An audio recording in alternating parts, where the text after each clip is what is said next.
Welcome to this week's Indie Artist Music Hustle with Blonde Intelligence. I'm your host, Miss Roni, and I always seek to give you exquisite cranial repertoire. I'm the type of person that I never try to kick a person when they're down, but I also have some degrees within the social and behavior sciences, and I find some behavior a little peculiar with Drake. And this week, I have been hearing a few things about Drake that is kind of not cool. And I wouldn't even say this week, I would say the past few weeks. I feel like Drake probably should have sat in the corner and ate his food when it came to Kendrick. And to add insult to injury, what is with him trying to stop the TDE artists from performing at the venue in, Toronto? You don't mess with people's money like that. That's the issue. And I know that his money was probably affected in some way because of the beef with him and Kendrick.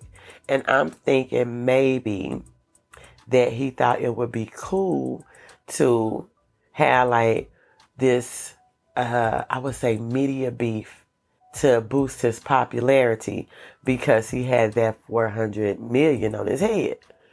But that's just my opinion. I had a group of people to try to stop my money and try to box me in. And I think that doing things like that is cowardly. And I think that it's so, I just don't know. But when they're teaching bullying in school, I think that this would be a good example of how Drake actually did pick with Kendrick over and over because he wanted this beef. He asked for this. And if somebody is telling you, hey, you might not want to do that. Hey, and you're that cocky that you think you can do it anyway, because my understanding, he was like, drop. Okay, he did. Now, I remember listening to Euphoria, and Kendrick asked, yo, Top Dog, who the fuck they think they playing with? Okay, you should have not even made anything after that, because what he was telling you was, I'm not just the one that turned around and looked at you. I was looking at you. What are you doing? And that means you better stop playing before it get real serious. And I'm sure it's other cultures, but black people don't play about their money. And you will have some that will not make a big spectacle about it, but you best believe you won't get no more business out of them. Because if you leave owing somebody some money, you needed them. They didn't need you.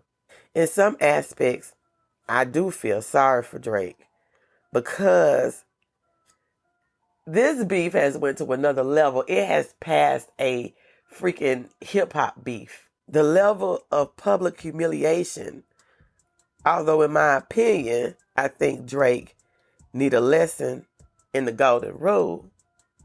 I still have some type of empathy for him, I would say. You treat people how you want to be treated. And I'm just, like I said, just looking at some of the behaviors of Drake. And then I hear that Drake snaked Lil Yachty out of his own song. Now, I may have this wrong, and if I have this wrong, forgive me, because I try to get things right. But from my understanding, the song actually wasn't Lil Yachty's to begin with. It belonged to a gospel artist, and they took it from him, and he was saying, hey, I'm doing music for the Lord. I don't want you doing all this cussing, and they was doing it anyway and done their little verses and stuff. They thought it was funny. And then Drake ended up putting Lil Yachty out the song and keeping it for himself. Okay? Now, if I'm wrong on that. But I'm thinking Lil Yachty was supposed to be his friend because on that song, Kendrick said he don't give a fuck about who you hang with. And he said something about Lil Yachty. So evidently you was hanging with Lil Yachty and that didn't make a difference. It still didn't give you no swag or whatever, if this is what they want to call it. But how you gonna do that again? And the issue is that everyone is saying the same thing about Drake. If everybody is saying the same thing about you, the problem is not them. The problem is you. Megan said it in her song. She said, all these little rap niggas so fraud. Xanax be their hardest bars. These niggas hate on BBLs and be walking around with the same scars. And then she go on in the verse to say cosplay gangsters, fake ass accents, posted in another nigga hood like a bad bitch. So I know other artists have said things, but then even Kendrick said, tell them where you really get your abs from. There's not, what did he say? There's not an accent you can sell me. And he don't like Drake when he talk tough. He like Drake with the melodies. And I know I said it backwards, but you know what I'm saying. When you learning something or you teaching something, you're not going to give it to you verbatim all the time because people want you to use your brain and figure some things out. So, he changed up the lyrics. No, it's still saying the same thing essentially, but do you get the meaning of what he's saying? Then Drake does the same thing to Lil Yachty that he did to Wayne. I think that was Lil Yachty. It might be one of his other friends. So I'm not understanding why, especially with going behind your friends screwing their women. Are you nuts? That right there, you're not from the culture if you're not understanding that right there. For me, that is some deep insecurity. So I was like, no, what's up? Because he's insecure about too many things.